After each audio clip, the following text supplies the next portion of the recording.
A mezzanotte è calato il sipario sulla campagna elettorale, oggi giornata di silenzio, di riflessione.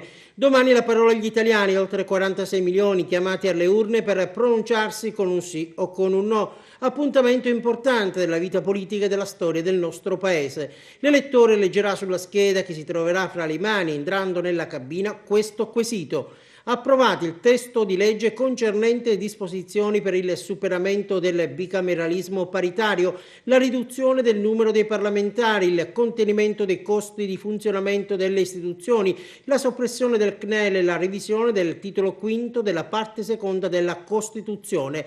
Si tratta di un referendum confermativo in quanto la riforma costituzionale oggetto del voto è stata approvata con una maggioranza inferiore ai 2/3 del Parlamento. Non è richiesto alcun quorum di validità, dunque fra i due fronti prevarrà l'opzione che raccoglierà più voti.